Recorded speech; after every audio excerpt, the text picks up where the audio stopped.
guys again, welcome back. This is Mohammed and we are today going to discuss the chapter 8 of Animal Kingdom documentary.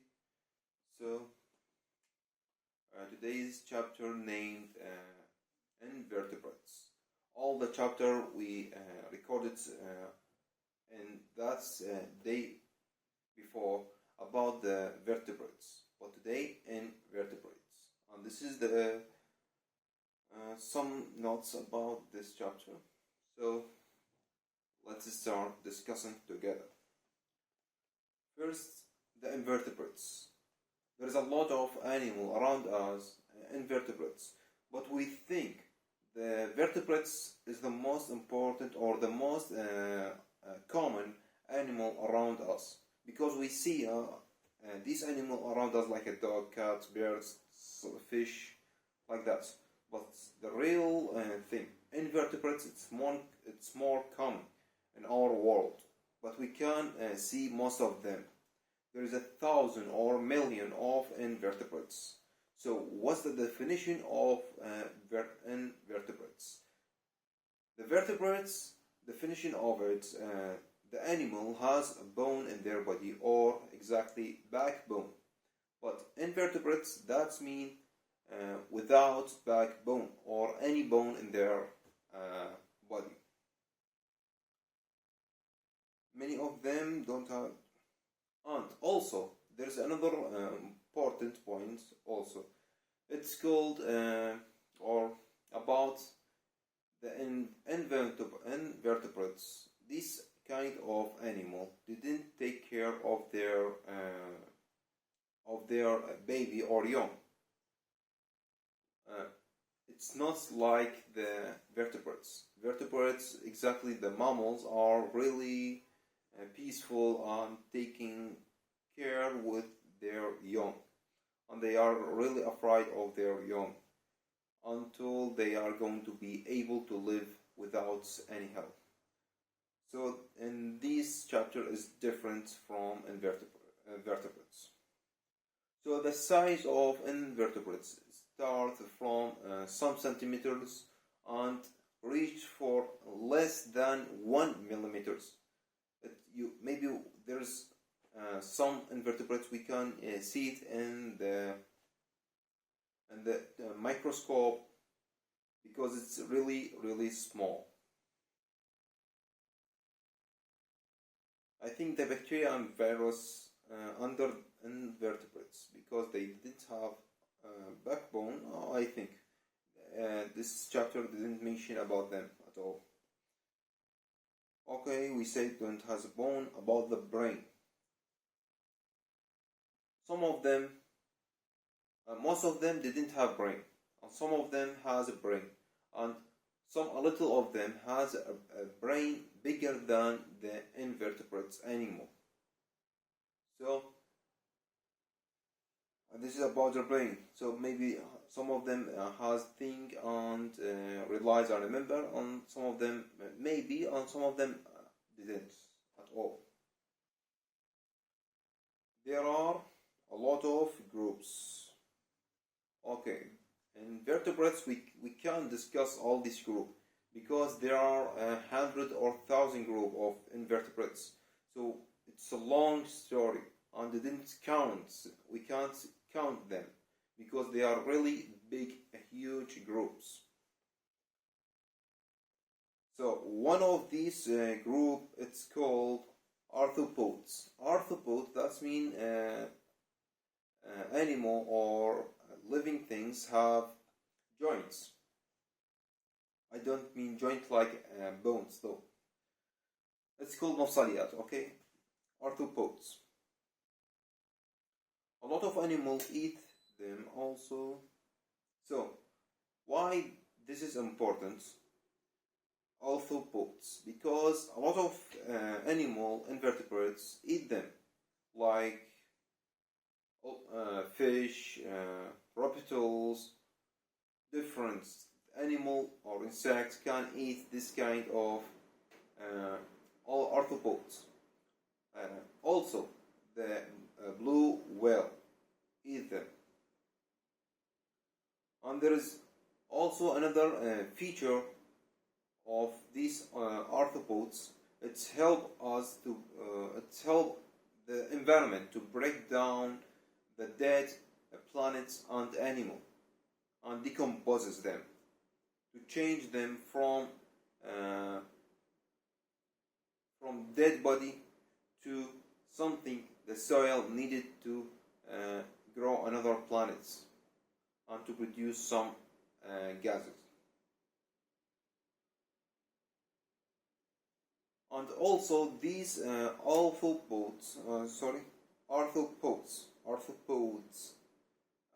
also help the environment or the life to continue or for planets by holding the pollen, P-O-L-L-E-N, pollen from planets to another planets, from flower to another flower.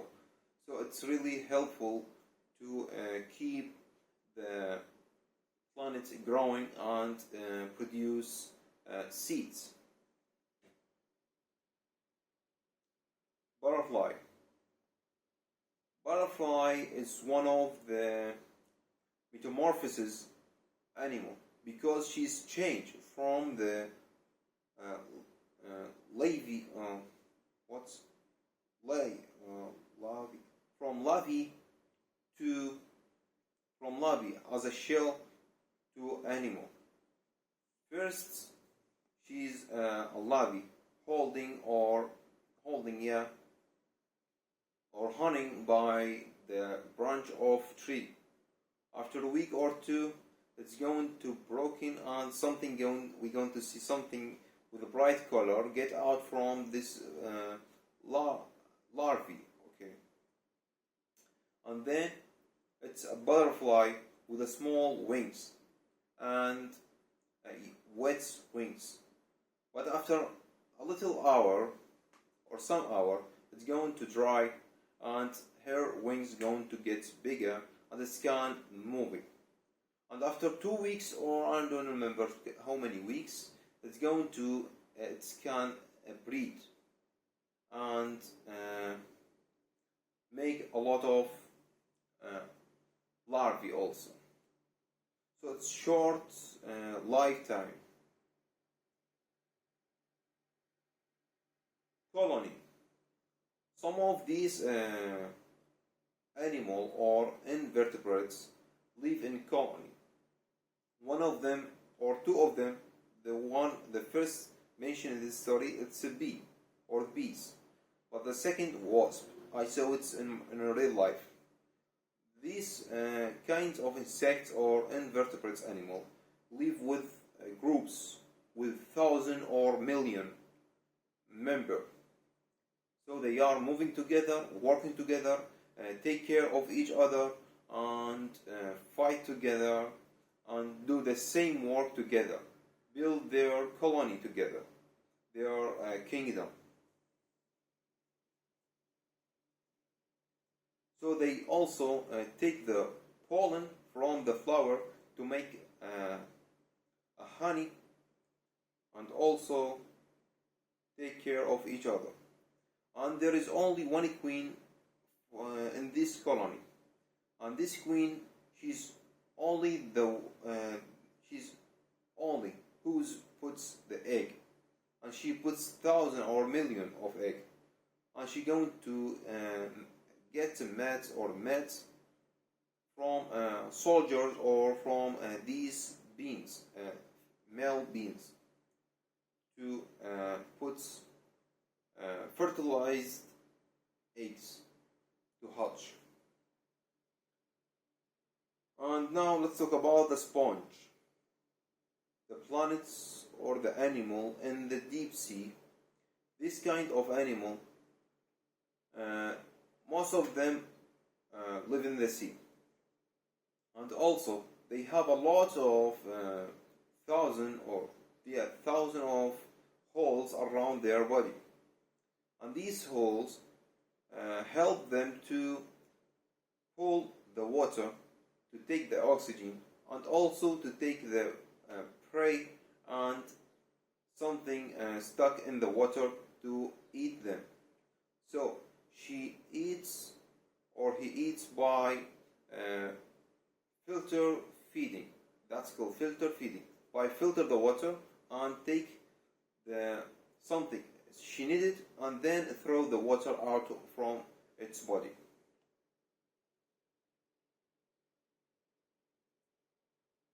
And let's talk now about the jellyfish. Jellyfish, it's an animal live in the sea.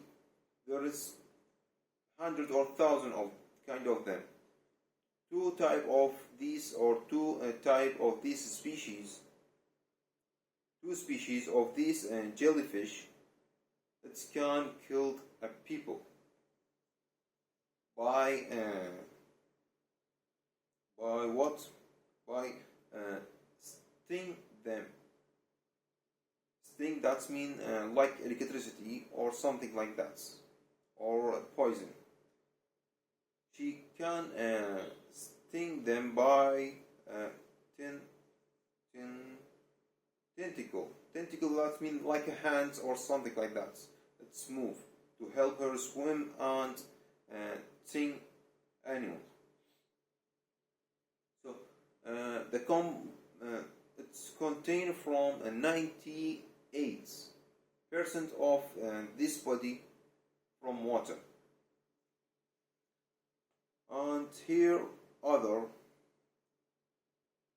starfish. Starfish also we found it in the deep water. And how can she survive from the predators? When the predators or any animal try to eat one of her ants, she's going to drop it, and then it's going to grow another arm in the same dropped place, dropped arm. So when she cuts, she's going to grow another arm for the starfish. And also, how can it eat or get food? His mouth is really small, so she can't eat by her mouth. So she's going to get out her stomach out from her body, and then catch the prey on food, and then pull the stomach into her body again. So that was amazing. And octopus. Octopus survive or breed by puts an egg, and between time to time it's push water over their egg to keep them clean from the sand or trash. I have to drink some water, but I can't. There's no any water here.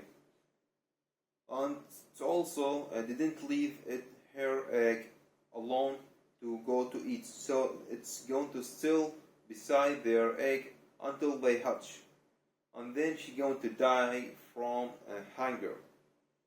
And then one or two of these eggs going to survive from the predators. And we lost the idea. The starfish puts 2.5 million eggs per hour. But all these eggs only survive 1 or 2 or between 1 to 5 eggs going to survive and hatch safely. And okay, the giant squid, Squid. It's like octopus, but it's a different shape. He lives in the bottom, and he has the biggest eyes in the world. It's wide, or the diameter of each eye 20 centimeters, like that, or that. So it's really wide. So that's help her to see in the bottom of the water, or the sea, or the ocean. And how can the giant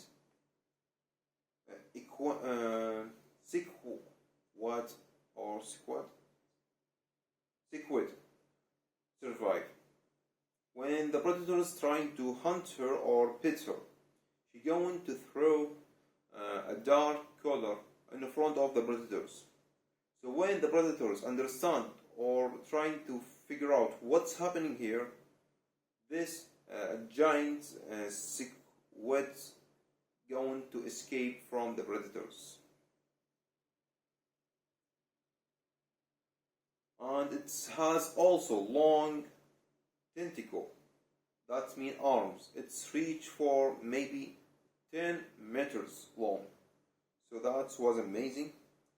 This is all we have it today. Thank you for watching me. I just want to show you the script of this chapter. Here we are.